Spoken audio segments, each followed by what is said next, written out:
Well, good. Welcome, everyone. Thank you so much for making the time to be here with us for our On the Brink of Death series with Sacinandana Swami. We're very, very excited. Last week was quite a riveting experience and so much that I'm continuing to reflect on from the time that we had. For those of you who are joining us for the first time, we're very happy that you have come. And of course, this is also our second year now of doing On the Brink of Death. This is the return of On the Brink of Death. There were so many episodes in Sacinandana Swami's life of being in life-threatening situations where we really wanted to take stock of all of the lessons that come in such extreme situations, and for us to profit, because we hopefully don't have to face such extreme situations to get the jewels of wisdom that have come to our guest, Sacinandana Swami. In our everyday lives, we're always challenged and wanting to experience our best self. And that's really the purpose of Upbuild. And it's the purpose of our program, Remembering Who We Are, which meets weekly at this time. This being a special series within our weekly Remembering Who We Are program.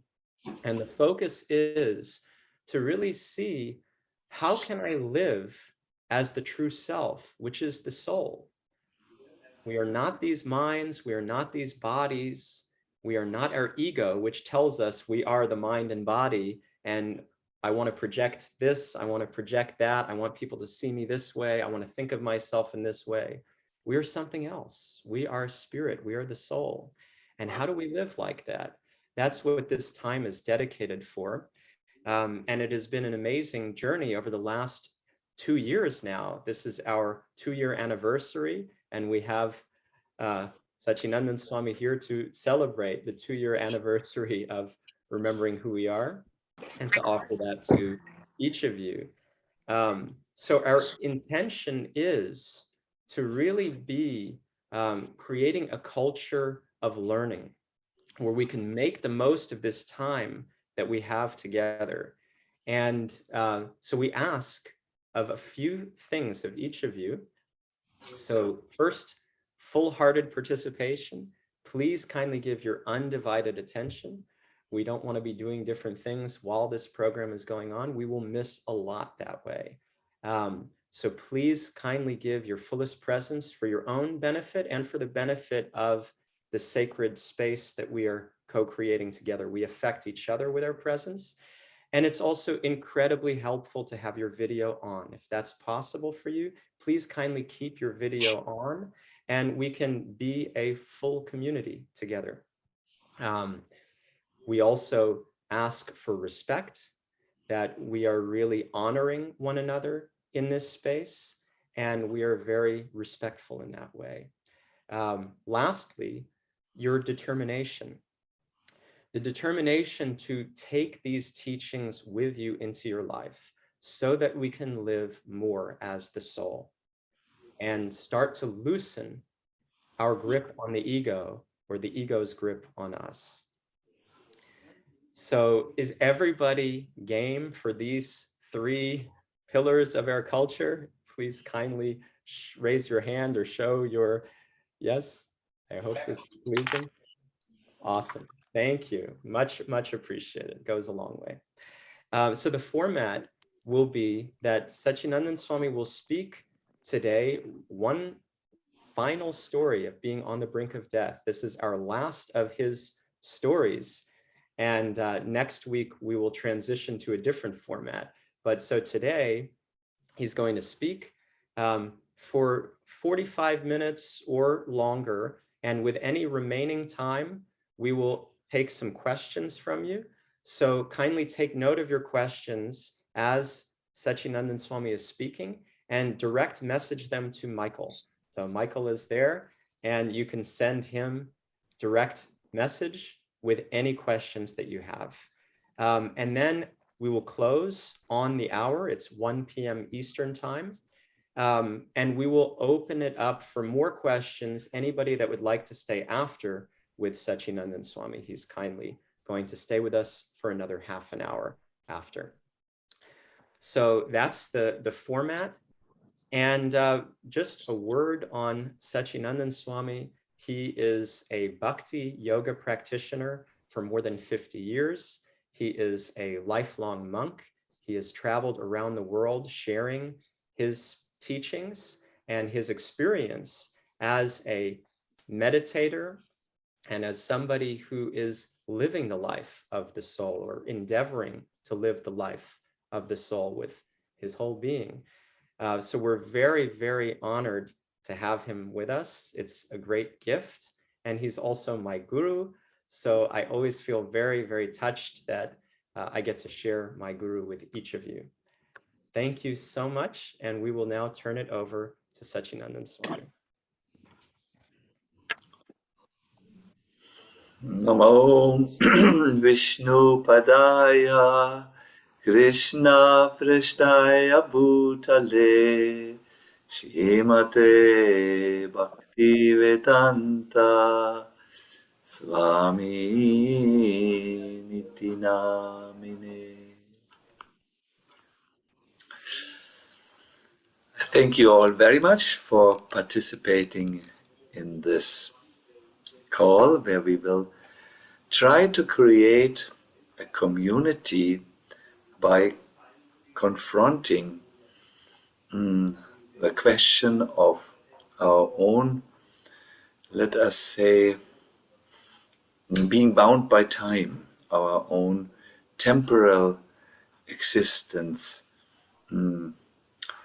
Sometimes it is said that for spiritual realization, it is extremely helpful to engage with the question of death, because strangely enough, when you look at death, your own immortality can shine forth. It was Gandhi who said that life and death are like two small caskets, which each one containing the key that opens the other casket. So if we can penetrate into the question of death, we can open the casket of life. Or we can penetrate to the depths of the casket of life. If we can really enter this and live it to the fullest, we will be able to solve the mystery of death. Each one of these contains the key that opens the secret of the other. I will be sharing today with you a very thought-provoking experience, and afterwards how I discussed this experience with the doctor. It was in the year 2012 when I finally decided to go for a surgery on my legs. I had very strong varicose veins on the right leg and mild varicose veins on the left. And when the doctor saw me in the first time, he said, "Good that you come now, because this illness, this malady has developed to stage 5. There is no higher stage, and we need to remove the big vein which starts, where the legs join the body, and go right down to the feet. I said, can you please do it on both legs? Because for me it was an surgery I was not so happy with, because I somehow had it in my mind that varicose veins or the removal of them is more a beauty operation, and I don't care for this. I'm a monk. I don't need to be beautiful outside. I need to develop inner effulgence and inner beauty. So I was not comfortable with it, but my friends had told me this can develop into thrombosis, where blood clots form and move into the brain, and then you really are in a very, very difficult situation. So yes, I struggled with the question, should I have the surgery or not? So finally, the doctor convinced me. I went and saw him just before the surgeon's theater, the operation theater. He put with a marker black lines on wherever there were veins that needed to be removed. And he said, we will only do one leg. You will know why. This is not a small surgery. You will suffer if we do two at once. You just follow us, please. So I had wanted to have the two legs treated, but they said no, one at a time. I remember the surgery, nothing of the surgery. I had a full narcosis. When I woke up, I was in my room in the hospital. And in the evening, the surgery had been in the morning, I was already able to walk with pain, with the help of two of my very close friends who were holding me left and right. I was walking because they told me, walk immediately after the surgery, because the blood needs to find new channels and develop them into proper veins. And everything was going according to plan. 2 days later, I was released from the hospital. I went to the town of Heidelberg, that's near Frankfurt, and I walked every day like they had told me, but then the pain started to increase. It became so bad that on one walk, I could only walk with assistance. I fainted and fell into the arms of my assistant. He brought me back into the apartment where I was staying. And I had said, well, you have to go through the pain. But the pain increased hour by hour. I could finally not move any longer on my own. I needed to be carried to the bathroom, and there was no point of using a bathing tub. No, for the functions of evacuation, I had to be carried and then brought back. And finally, I fainted for a long time, and my assistant, who had gone to do some shopping, came back and immediately carried me into the car and brought me back to the hospital. If I would have been alive, I would not have gone, because when you once go through surgery, you just intuitively don't want to go again. You are afraid. Your body memory is telling you, don't enter that room again, the operation theater. It's dangerous. Everything in me would have revolted, but because I was in a fainted condition, I was brought back, and I was immediately brought to the doctor. I remember, who had done surgery for me. He had been called from his home to see me. He was out of station, and he did a few checks, and he said, "Oh no, our patient has contracted sepsis."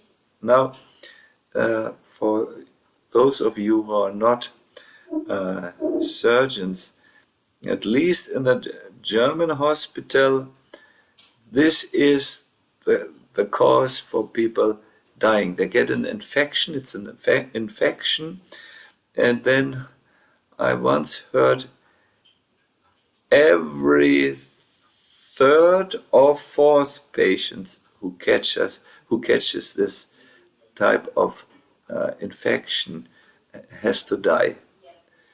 And my case was very difficult because I had been released from hospital. I had stayed for days away from any antibiotics and anything. And because I didn't know, I thought it's natural that there is some pain in the after surgery. And when I came back, they immediately said, we have to put as much antibiotics into your body as you can take. And I was immediately put on intravenous feeding. So these days, which I spent in the hospital, I have not much remembrance because I was falling into coma and coming out of it. I would sometimes see people around my bed. I was struggling for dear life until finally my doctor, Professor Heger, said,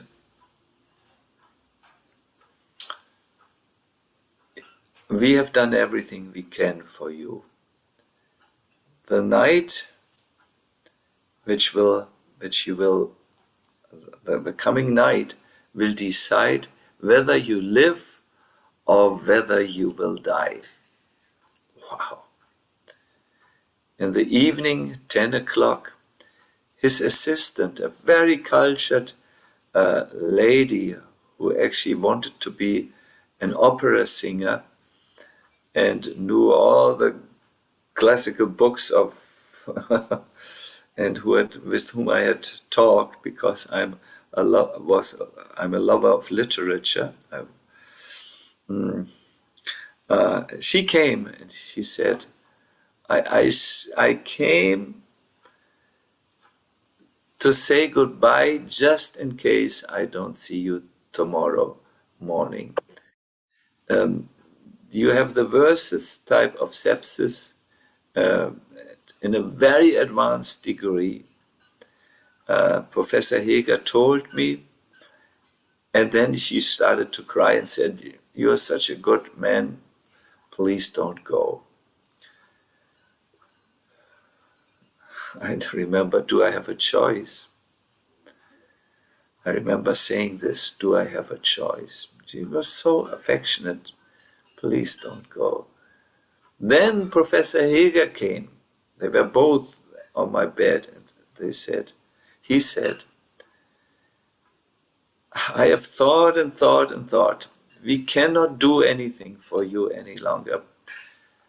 But you are a monk, so maybe you want to pray. But if you have ever prayed, and if you believe in prayer, you need to do it now. By medical standards, you will not see the sunrise tomorrow." And then he also started to cry. So I understood these good people were really worried. Not even, they were beyond worry. They had given me up. They came to say goodbye. So when they left the room, I said, well, one last thing.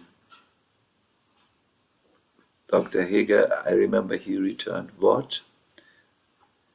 Please take me off morphium as much as you can, because the pain had become so intolerable that they needed to sedate me. I said, I need to confront my death, if it is to come, with all my faculties intact. So they said, are you sure it will be painful? I said, see, there's another pain than physical pain. There is the mental pain, and we might take that into our next life. The pain that I have not lived up to my potential, the things which I could do. So they said, okay,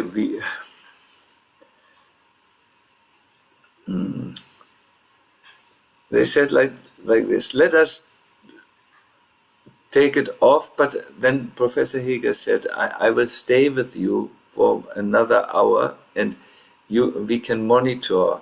Maybe you need a little.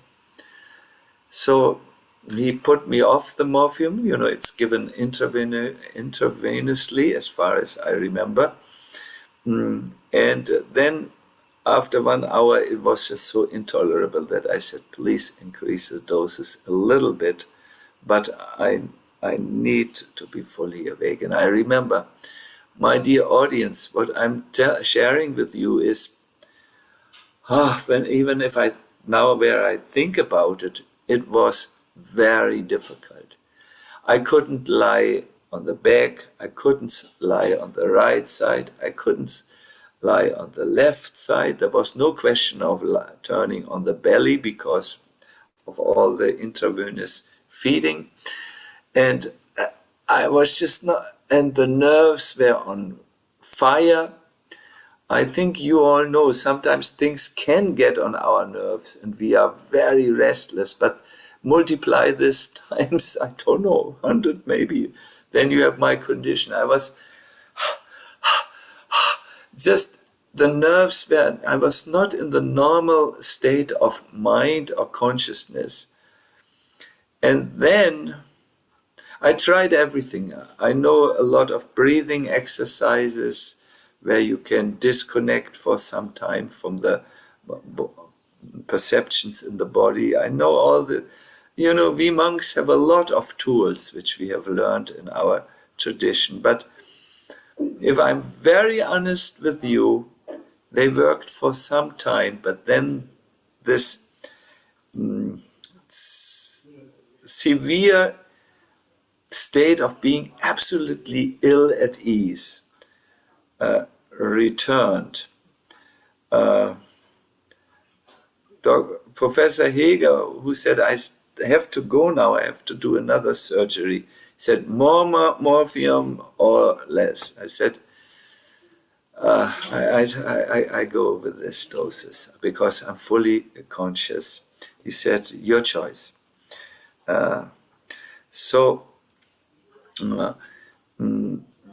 Then, after some time, I can't tell you exactly when, I came into a very different state of consciousness. I would call it an altered state of consciousness. And I all of a sudden saw that somehow I picked up speed. You might say, you were in your bed. How could you pick up speed? Yes, I felt there was a suction, a pulling force that was pulling my inner self very quickly. And all of a sudden I saw myself in a tunnel. There was a little light there coming from the walls, but very dim light. And I started to move faster and faster and accelerate more and more.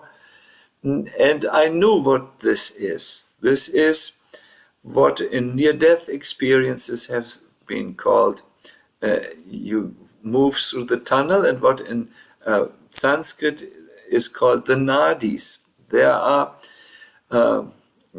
18,000 nadis which extend from the heart, through which the soul can leave the body at the time of death.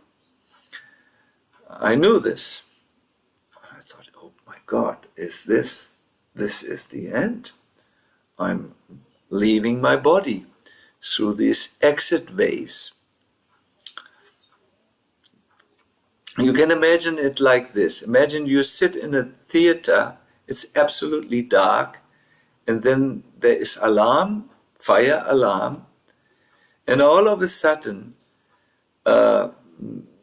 some exits will start to blink at you. Blink, blink, blink, blink, blink, meaning take this exit.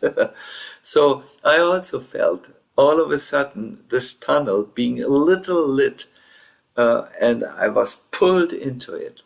And I picked up speed. It was so fast, like maybe an airplane taking off the what is it called, the runway, and going faster and faster and faster and faster. So in the same way, I picked up the speed, and then I saw at the end some very, very bright light, but small, a point of bright light. And I raced towards this, and as I reached it, it was as if coming out of a tunnel with great speed, and I found myself in a great ocean of light, or mass of light is a better word, a great mass of light, and there was no pain, there was absolutely no worry.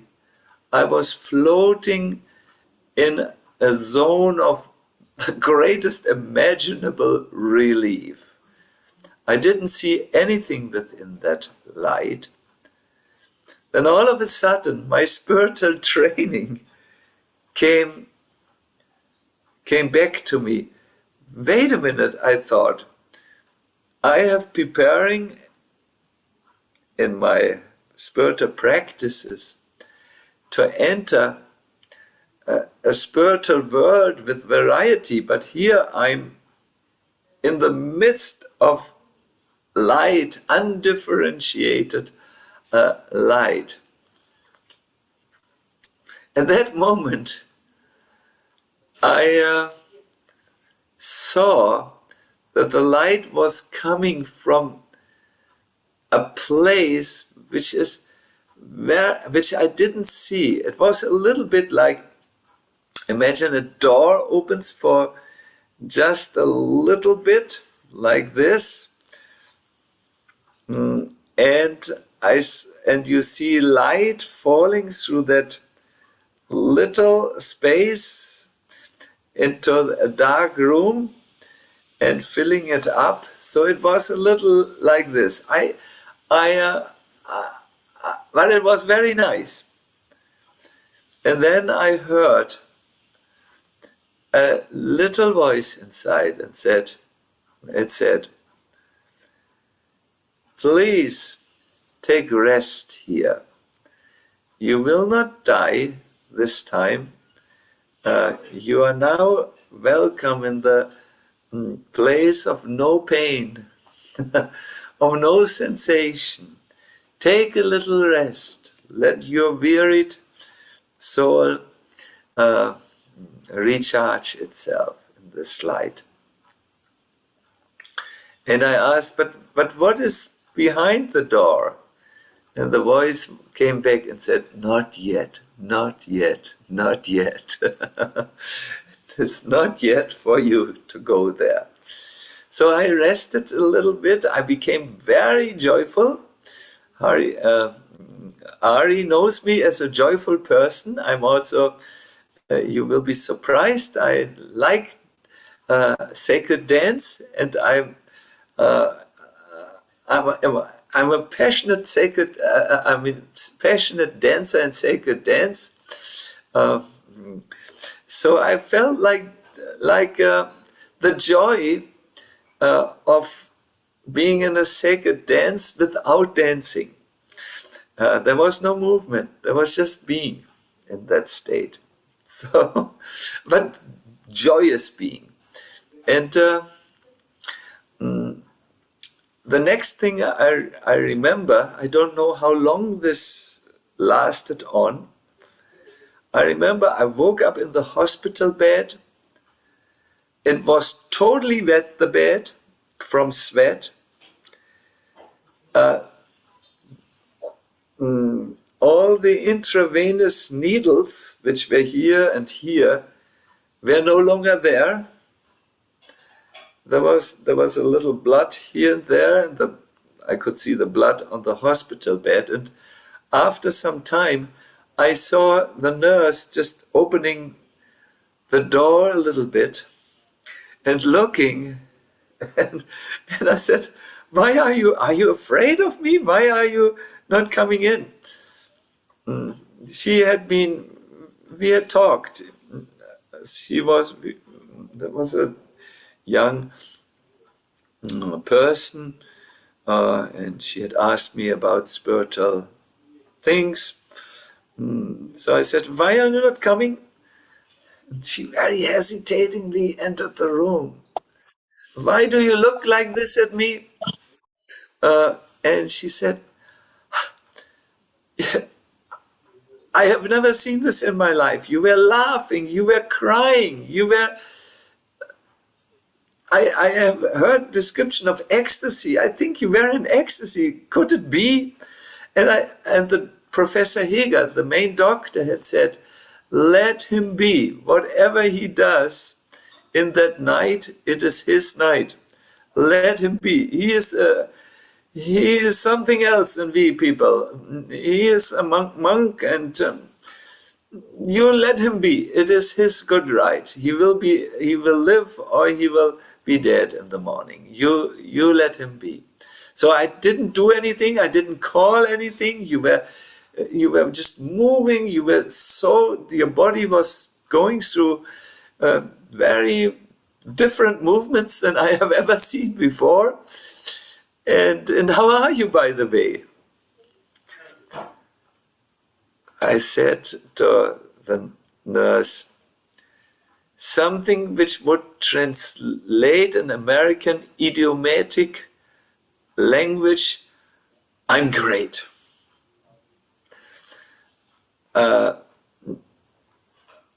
In German you would say, "Ich fühle mich so großartig wie nie zuvor in meinem Leben." It's a little bit longer than "I'm great." So it was so, I felt so happy still. I was a little exhausted, but I could see the disease which had invaded me like a foreign army had left. It had been taken from me, and I was very elated. And when you have conquered, when the Greeks say, when you come into a crisis, a medical crisis, it's that turning point where the patient will either recover or he will die. And I had been in this crisis in the night, and I had taken the road to recovery and felt very good. Of course, I was weak and all this, but I had won the battle. This is how I felt. I cannot express to you how happy the Professor Heger was, and how happy his assistant were. But I also saw some reservedness in them, and I did not know why they were all of a sudden reserved. 2 days later, I was discharged. I have one student who is a medical person. That student came and took care of the bandages and the wounds which had been there after the surgery, and nursed me, gave me the soup I could eat again, and brought me back to health. I came twice to Professor Heger, who looked at the wounds if everything was healing, who did also blood tests if the sepsis really was gone, and but he remained reserved. Then he invited me for a final check. It was 14 days after I was released. And I came, and he did his routine, investigating everything. And I said, Professor Heger, your behavior towards me changed. Why? And Professor Heger looked at me with that searching glance, can I speak or can I not speak? Like this. And he then said, okay, I will tell you, I'm afraid of you. Why? Well, you could sue me. The mistake was mine. Somehow the instruments I used must have carried bacilli. This do you understand bacilli in the plural number of something like, it's not a virus, but it's something like that. Infection, the things which carry infections.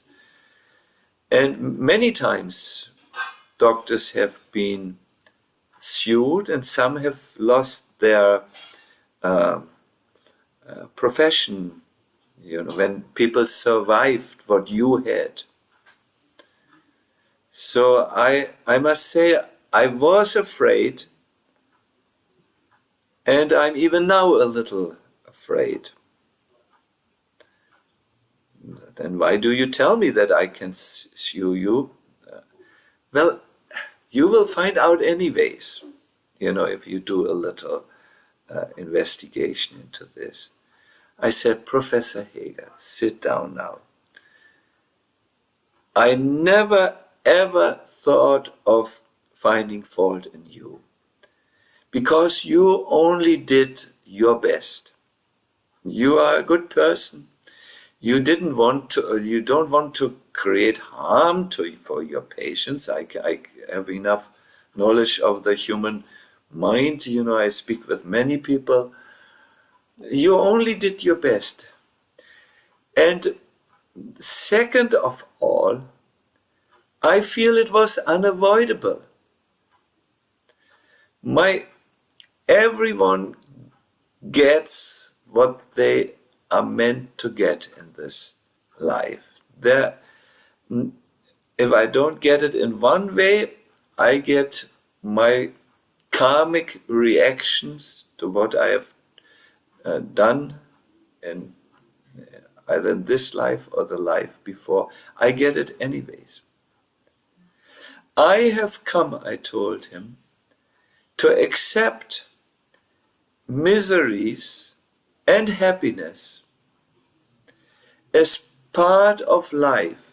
They come on their own without being pursued by me. They come because I caused them. And this understanding has given me peace, deep peace in my mind. I don't think you are the cause of my sepsis.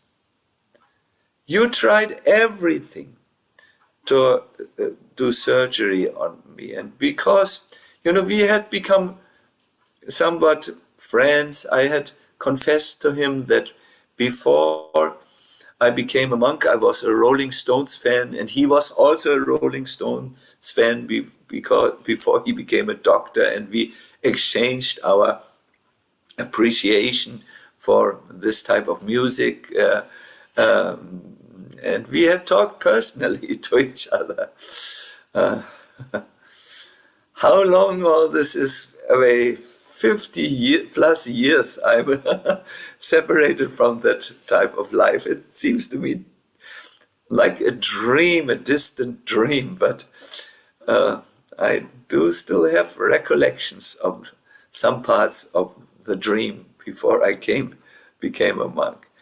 So I shared with him that I see things differently. I see that happiness and distress come. And I told him something which I yearn to share with you. I told him from an ancient scripture, some of you will know, it's the Srimad Bhagavatam. It's a book of pristine spiritual wisdom. We find there a Brahmana, he's like a priest, who had land and cattle, a family, but who somehow lost everything. Even his family and relatives left him, seeing him a poor and downtrodden person. He became a monk whose only possession was a begging bowl. But he could not live in peace as a monk. Whenever people spit at him, people cut jokes, they said, you were once so rich, and now because you are maybe want to become even more rich and you're so stingy, therefore you go out with a begging bowl and you beg from us poor people. And they gave him such an ill treatment, insults which I'm too shy to repeat here. And finally, when his begging bowl was stolen from him, he sat down and he sang a song which is very, very deep. I will quote to you some lines of the song. He said, these people are not the cause of my happiness and distress. My own body is not the cause of my happiness and distress. The planets which form in certain astrological constellations are also not the cause of my happiness and distress. Nor is time, the passage of time which brings us happiness and then separates us from happiness, the cause of my happiness and distress. The cause of my happiness and distress is my mind. Only my mind sees happiness, which is identified with the body and which has forgotten that I'm an eternal soul. I'm part of the Supreme. Only this mind, which connects me with a false identity, the ego, and which connects me with attachments, is the cause of my happiness and distress. I might have given you this example before, but once I was in contact with a very famous actor, the most famous actor in Germany. He has left his body. His name is Georg Thomala. We were very close to each other. He actually took to the path of Bhakti. And he had friends in the Mercedes-Benz company. And he told to one of the high-ranking chiefs that there's my friend Sacinandana Swami. He's a monk. He does good work. He travels and he gives lectures. He gives workshops and seminars tirelessly to uplift people.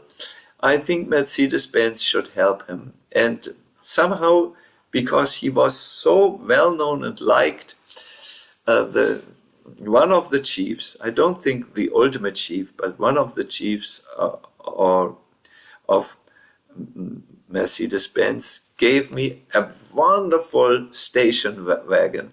Almost new. It was only 1 year old and had been used for presenting this car to the customers to satisfy their inquiry how such a station wagon is and so on. It was almost not used. So it was the first time in my life that I drove a decent car which was reliable, which would not stop on the autobahn or so on.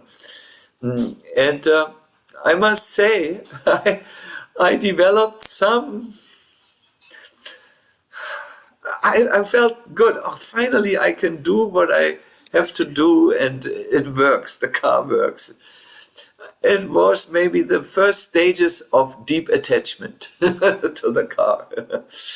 So I do remember my driver, I cannot drive, but my assistant, who also knows to drive and do all these practical things, parked the car. He got a parking place just before the place where I was giving my seminar. It was up in the 3rd or 4th floor. And I was in the midst of the seminar when all of a sudden I heard a crunchy sound, And I felt, oh no, someone has driven in the brand new Mercedes-Benz car and destroyed the only good car I ever saw in my life or had in my life. And I felt profound misery after all these years with these cars which always fall in disrepair at moments where you are absolutely dependent on them. I felt some grief because I had become identified with with this car. I felt I was the owner of it and the user and so on. So I stopped the seminar. I gave the people some active thing, turn to your partner and discuss this point. And then I went to the window. It was summer, I still remember, and looked down where the car was parked. And I saw it was not the Mercedes-Benz that had been crushed. It was a different car, 2 cars behind the Mercedes-Benz. And I remember my first feeling was, I'm perfectly honest, we have by now become a community. We should talk, straight talk. I felt some relief. But then I caught myself and thought, is this what you have learned? To feel happiness and distress based on something outside of you that is not you, of which you are totally separate, but which you make a connection due to attachment. And I felt ashamed. It was a good lesson for me. And I never forget the lesson. I'm grateful. This is what this Brahmana says here. Happiness and distress is only happening in the mind, which is identified. And genuine spiritual life manifests in becoming equipoised, both in happiness and in distress. You observe it as if you would be a video camera that observes a phenomena, an event, without any emotions. There is no attachment, no identification. There's just registrating going on. So in the same way, when you are spiritually situated, when you actually live the soul life, you will be able to go through the happinesses and distresses like this. You will say, interesting, my mind is feeling happiness. Interesting, my mind is thinking I should buy a purple car. Interesting, uh, I feel my mind is feeling grief, but I am different from all this. And this gives you peace, real peace from the pangs of material existence or the constant flux of happiness and distress, which is there, which is unavoidable, which belongs to life as something inseparately. We want mostly happiness and we despise distress, but if you want happiness, you invite distress. Only little time is separated. It is said that as you advance in your spiritual life, not even the greatest catastrophe, which is when you lose everything with death, is bringing you away from that happiness, that happiness that is of a different category altogether. That happiness which is called Ananda in Sanskrit, and which is not belonging to this flux of happiness and distress. It's not dependent on external things which are always in changing.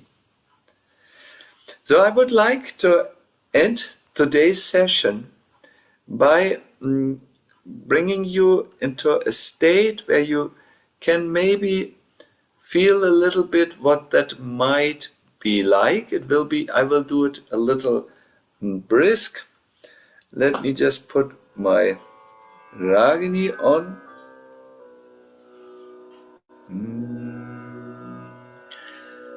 Let me turn to Hari Prasad or Ari and Michael, our sound people.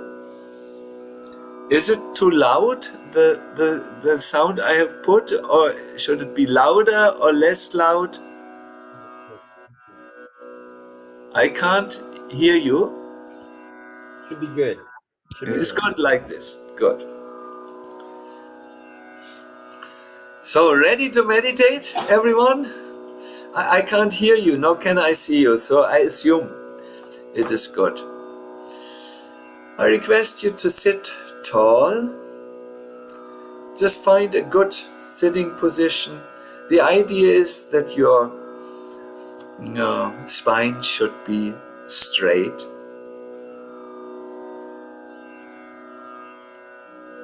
Maybe you quickly look left and right and look at the room or your environment where you are. And then when you are ready, please close your eyes.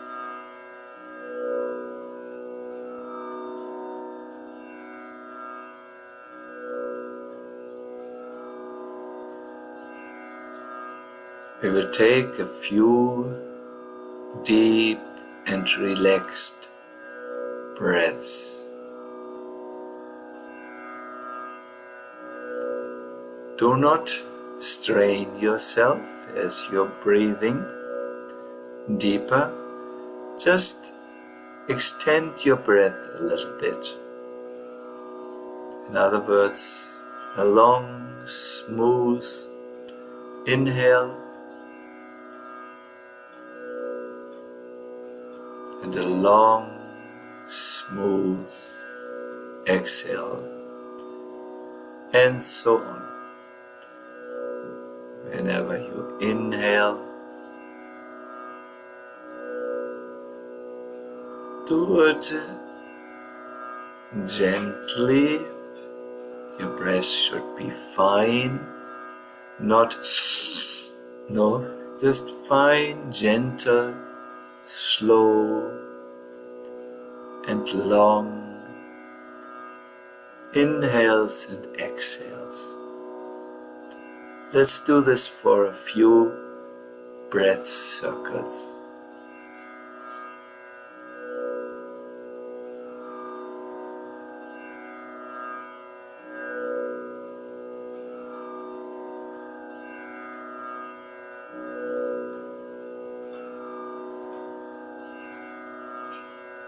See that you have gentle, long in and exhales.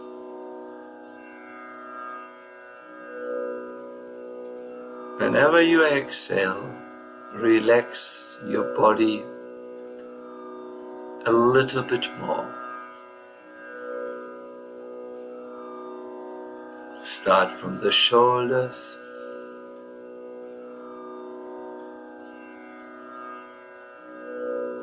your chest, your back,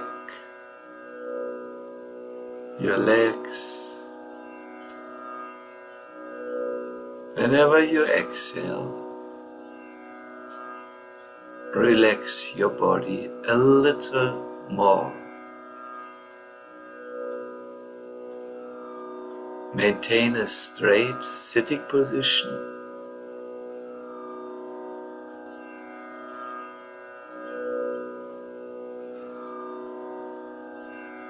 Slowly and gradually let go whatever is going on in your life.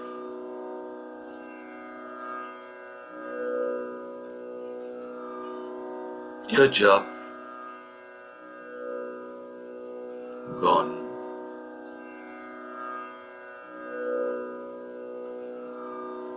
Your various relationships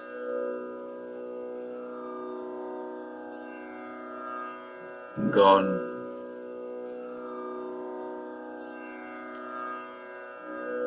Your plans and worries, if there are any, gone.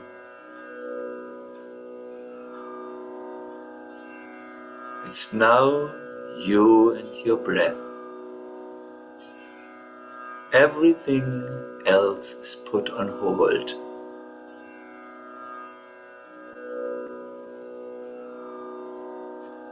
Now I request you to bring your attention to your heart space. When you breathe in, imagine you are drawing your breath to the region of your heart.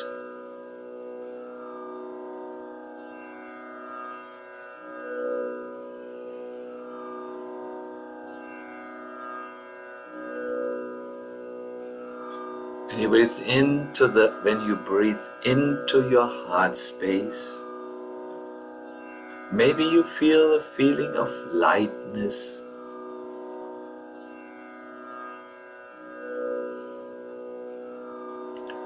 of relief, maybe of relaxation.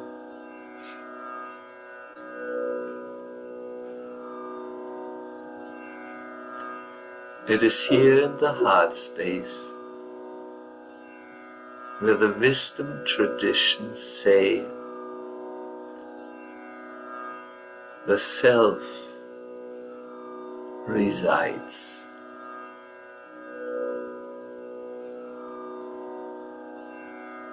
Here the real you,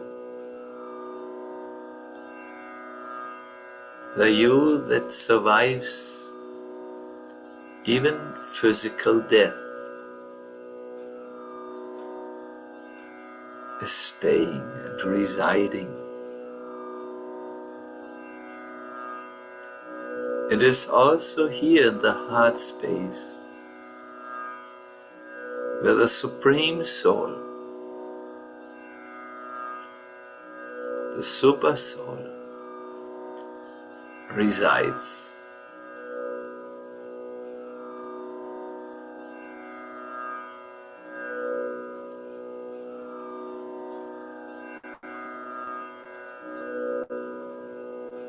let us stay a little bit in this space,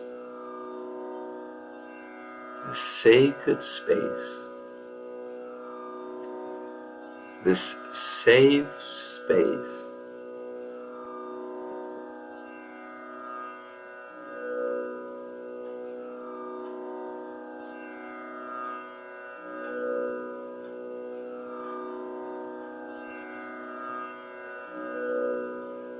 Now,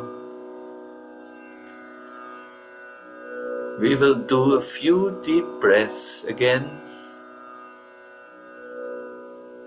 We will slowly open our eyes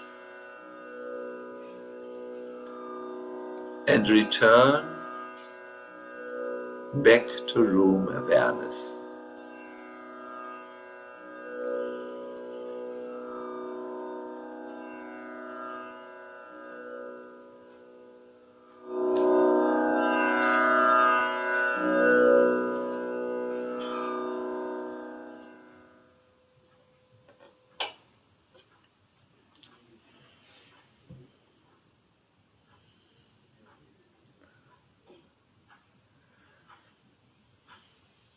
When I do these live meditations, sometimes people say, "Oh no, don't bring us back."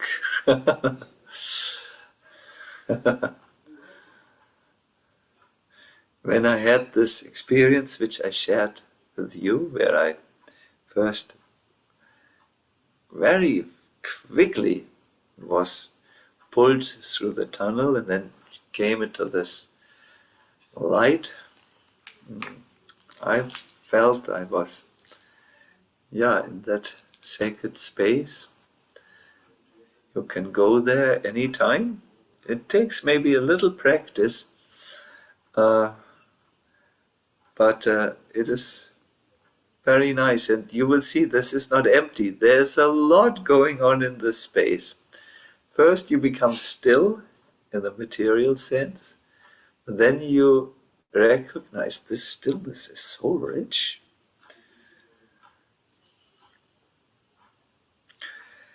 Good. I thank you very much. Let me look at my wristwatch. Oh, we are almost in time. We should congratulate ourselves. We are doing fine here. Thank you very much. I will give now the microphone back to our Ari, who will tell us how we will go on. Maybe you also, because sometimes our guests are not able to stay on for the question and answer session, you can maybe already announce the next programs, what it will be like, and so on.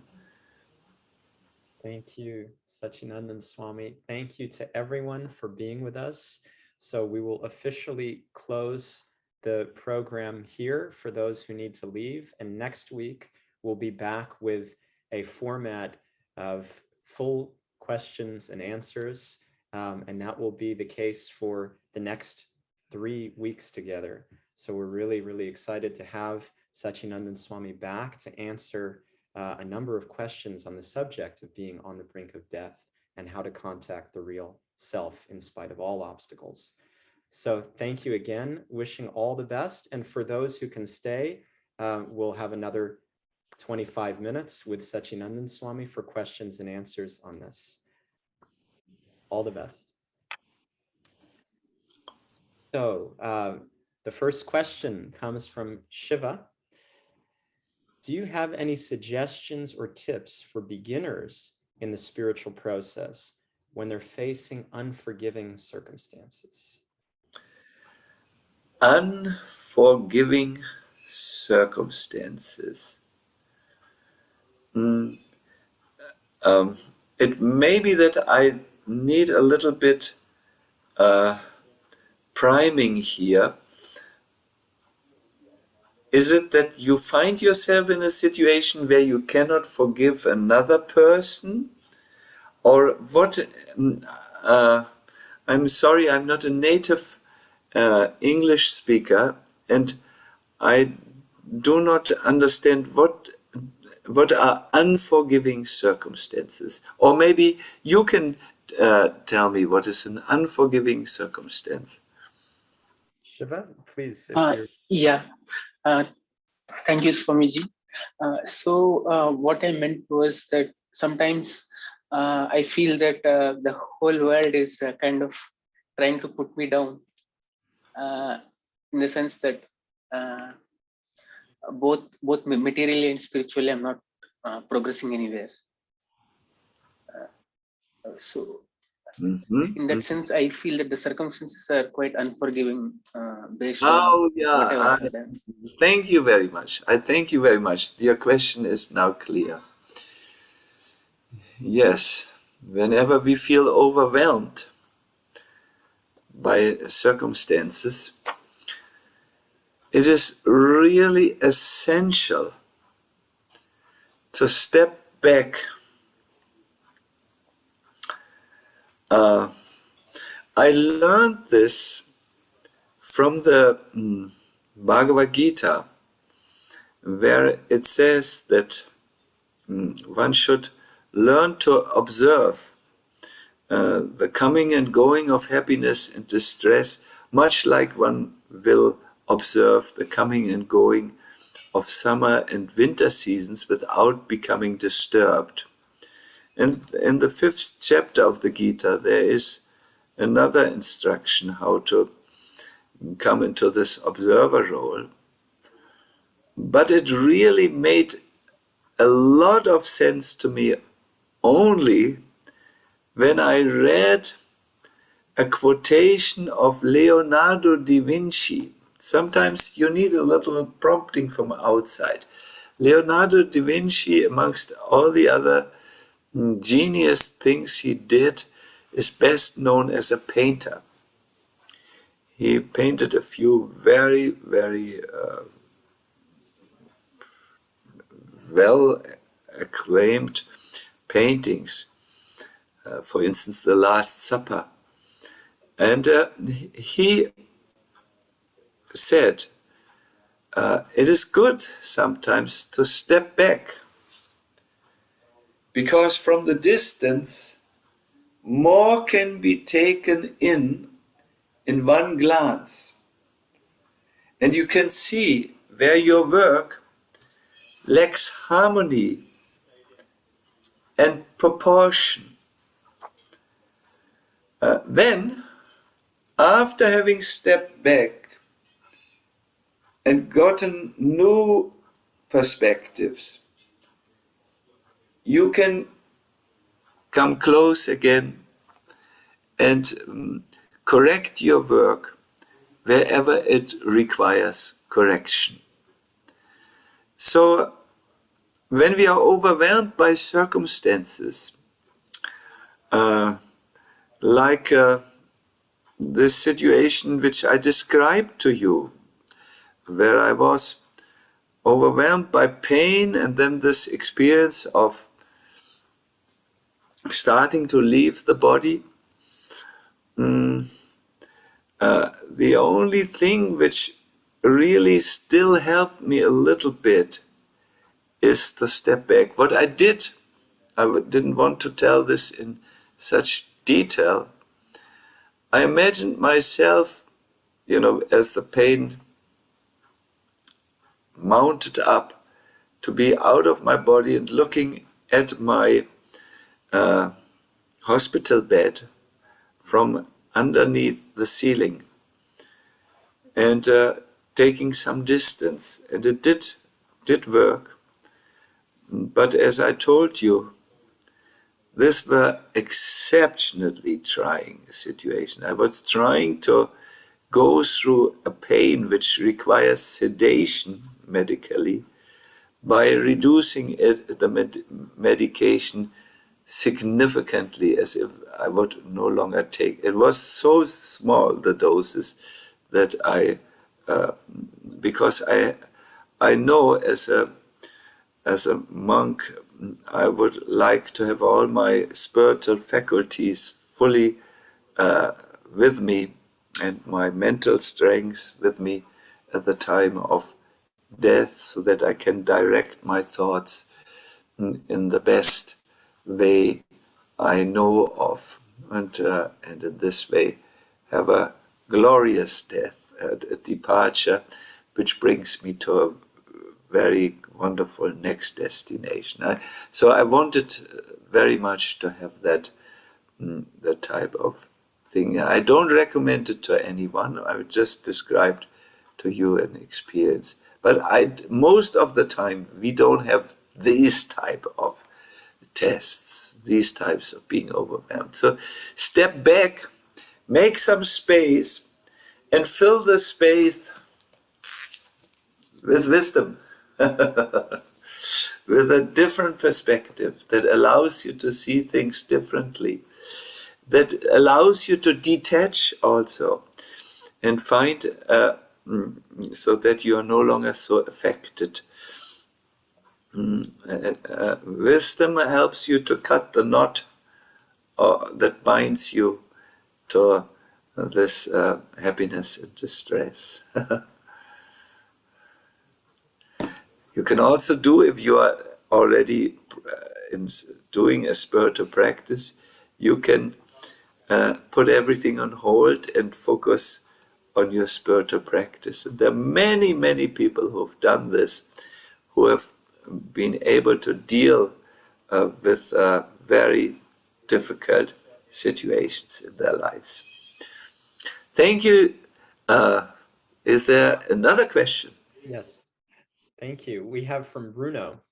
Where do you think you were in that place of light? What does it mean? And where was the other door leading? I'll ask once more. Where do you think you were in that place of light? What does it mean? And where was the other door leading? According to my training, I have entered what is called in Sanskrit the Brahman. It's an undifferentiated energy and light-filled situation. When you have the material world, which is full of material differences, there's a valley, there's a forest, there's New York, there's an alley, there is Manhattan, there is Times Square, there is, so many things, which are the River Hudson. Good. This is called the material variety. When you enter the spiritual reality, that material reality is no longer manifest. You have crossed beyond it. You see a type of undifferentiated oneness. It is the only comparison which we have in the human language is with light, energy-filled light. So many spiritual traditions talk about this, and when they talk about their respective spiritual realizations, their extra-sensual perceptions, they will usually bring in the imagery of light. When we hear of saints who are realized, we always see a circle of light around their heads. In Christian tradition, in Sufi traditions, in Hindu traditions, in shamanistic traditions, they all know about the light, and those who are a bit more realized, it is said they carry that light with them, and therefore in paintings the artist will paint a circle which rests on the shoulder around this person who has entered that spiritual reality and comes from there. Now, beyond this reality, there is what the Vedas describe as Param Brahman, which is Parama, or beyond even Brahma. It's a spiritual world which is made of such of eternality, causeless knowledge, and bliss. These are the building blocks of that spiritual variety. It's here where our material mind has to say, I can't grasp this. I can understand that elements build up the variety. And when you break down the variety, you have the elements. But elements made of bliss, made of knowledge, made of eternal being, that I have not experienced in this world. Yes, you have not experienced, because this is the world of matter, where everything is made of lumps of matter, either gross or subtle. But so where was I? I was in the waiting room of God, and the door had just opened a little bit. I hope I said properly. There was a crack in the door. It had just opened, not a crack in the door. What is it called in English when the door just opens a little bit? Please. Yeah, crack is good, or it was just a little slightly ajar. Yeah. So I and something of that eternal reality came out in the form of this amazing light. But if I would have been allowed to enter into the door, I would not just have seen light. I would have also seen light, but I would have seen divine beings full of bliss, moving around in dance, like movements, different movements, in other words, than the movements which we use when we walk down the Fifth Avenue. And I would have seen some amazing exchanges of divine love, but as the voice said, not yet, not yet, not yet. Because someone who goes there will not return to the world of birth and death any longer. You can only come from that undifferentiated waiting room, so to say, that Brahman, where you see only light. There's only one aspect of the spiritual reality. From there you can come back into the material world, not from the world of eternal variety. It was not yet my time. That's all right. I can wait. I don't think this is under the human being's dominion. We can't force our entry there. We can't be gate crashers there. Thank you. The wonderful questions you asked. Is there another question, maybe the last question, which we will deal with for today? Yes. So I actually have a question for you. I remember very vividly when this was happening. And I was at that time a monk myself. And I was praying and praying and praying, and I was crying. I was very upset, not knowing whether we would have you back. And I was thinking, as you were speaking, just about what it would have been if you didn't make it, and how that would have changed my life. So I'm very grateful, first of all, that you did make it out. And I just wanted to express what that was for me.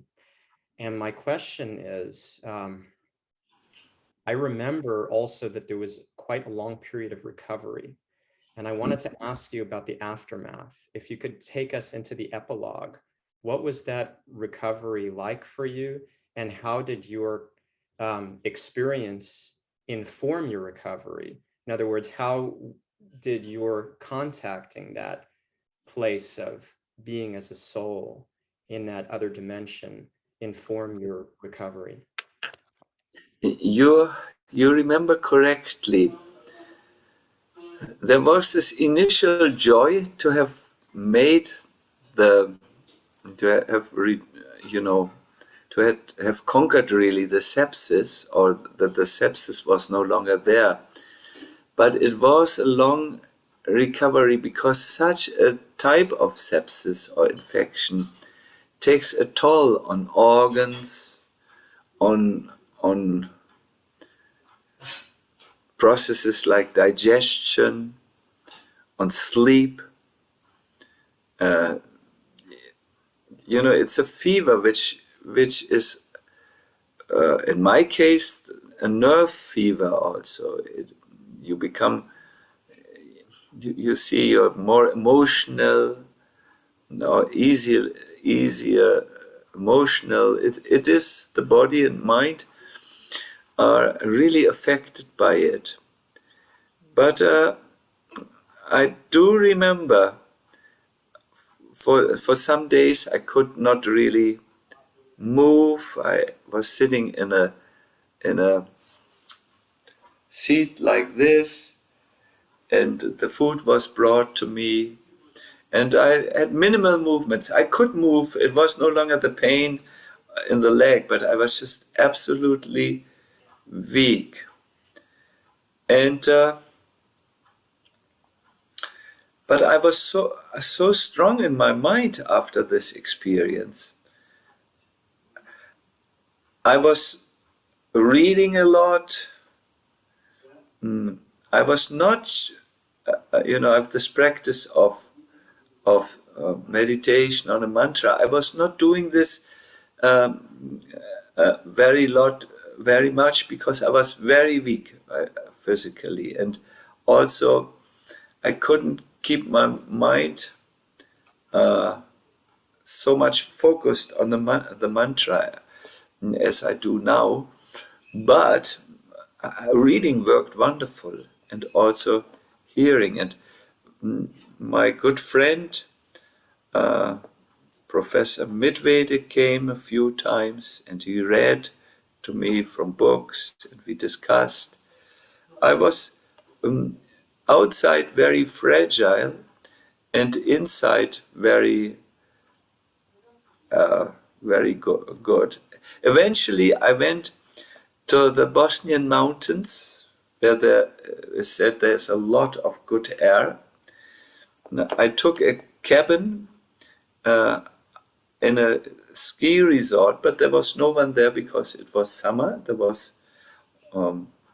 no tourists up there. And yes, I learned the art of meditation there. I read in the Vedic scriptures the material on meditation and applied it, and became very, very peaceful. I had to learn walking again with that leg, and I went with these sticks, where I could keep my balance, and walked. In the epilogue or the aftermath, I wrote a book which I believe is spiritually, it's about a spiritual practice, very powerful. It is called Nam Rahasya. It has a Sanskrit title. And I studied very deeply my tradition. I took the Bhakti Rasamrita Sindhu with me. Yes, and I somehow developed something which has not left me since then. I had understood I'm an eternal soul, and so is everywhere. The soul is everywhere. Life is everywhere. And I remember I would be in my cabin, and in the night, wild horses came because they felt maybe a spiritual person is there. And they went under a tree, And I opened the window and I said, okay, guys, I learned this in New York, this language. Okay, guys, I will now switch off the light. You better find your sleeping places now, because then you won't be able to see anything. And somehow there was a communication. It was really, everyone listened, okay, he is going to turn off the light, and they all moved. It was, after some time, 50, horses and cows also, which were high up there grazing. And I developed this ability to communicate with all life. That was a gift afterwards. When I would walk, for instance, I remember I met a white wolf. I had been warned. There are wolves up here, and when you meet the white wolf, he is somehow very bitter with human beings and he attacks. So once I was walking, and very majestically this animal, this white wolf, steps on my path. And I greet him joyfully, Haribol. He looks at me, and he is powerful. You don't want to have any aggressive action on his part. And he just looked at me, and he felt at ease with me. I felt at ease with him. I said, would you like to accompany walking? But he disappeared in the forest. I felt I can't speak complicated things, but just things like I wish you well and things like that. Or I'm turning off the light, better go find your sleeping place. Simple things. But it has never left me. When I sit and chant, animals come, and they are peaceful around me, and I'm peaceful around them. I have gone one step further in my life, because, as I said, death forces us to deal or to think about our own immortality, or it makes our eternal self shine forth. Thank you for bringing this out of me. I'm a little bit shy to talk about these things, but since you asked, I would suggest I will stop here. I also am using I had to bring my hosts. I had to all take them out of this room to do this call, and I should now take care of them, and our time is over. I'm very, very happy to have done this. I want to greet all of you affectionately. I still see the wonderful smile of our Rasanath, Haribol. We will meet. I will come this summer to New York, and then I will have to see your child. And Michael is there. And Haya, our Vrindavan Vinodini. Long time I have not seen you. And you used to be an unofficial member of my spiritual music band. And good, and here are so many others. Nice that you could still stay with us. Oh, Gail is there. Yes, I remember you. Ever joyful. Maharaj, so Yes. sweet to hear you today. Same. And our Rukmini is there. Rukmini will be initiated in the sacred Vaishnava tradition. Yes. And all of New York wonders, what will her name be? Fine, but I see many of you. Oh, I feel honored. And Scott is also there. Hello, Scott. And very, very nice. Chandu and Anand Goyal. Oh, very, very wonderful. I thank you all, and let us have a nice question and answer session. you know, in India, there's something like to prime the pump. There are these pumps which go really deep, and when you go to them and want to pump something out of them, there's only sound, but no water coming. So what you need to do is to bring water from another source of water, pour it into the pump, and then when you do the pumping motion, it can pull up water from the ground.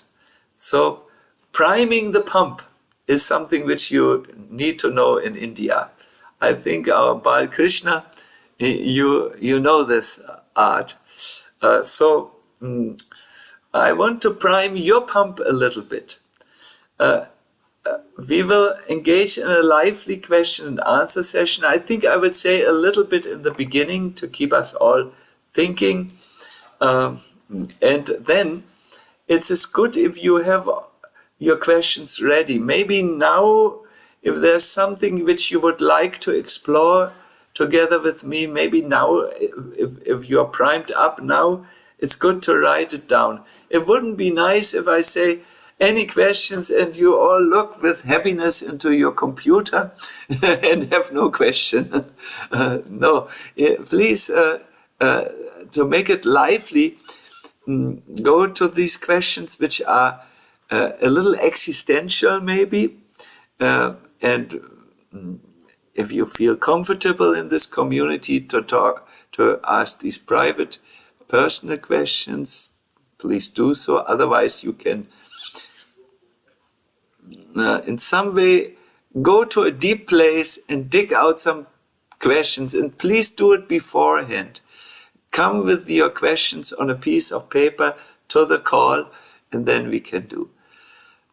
I can always talk. I could also talk about a few other life-threatening situations. I will prepare myself and remember a few more, because inside of me there's a little adventurer, and therefore I sometimes, my dear mother always says, you didn't know where your limits are as a child, and maybe this is still with you a little bit. You're a little bit daring and bold. So good. Fine, I will end here, but please, Ari, you please do the last words. Thank you so much.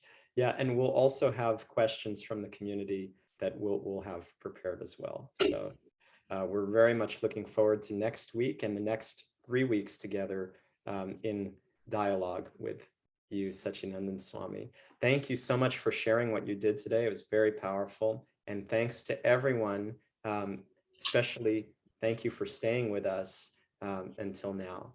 Wishing all the best and a wonderful week filled with spiritual realizations. Be back with you next week. Thank you.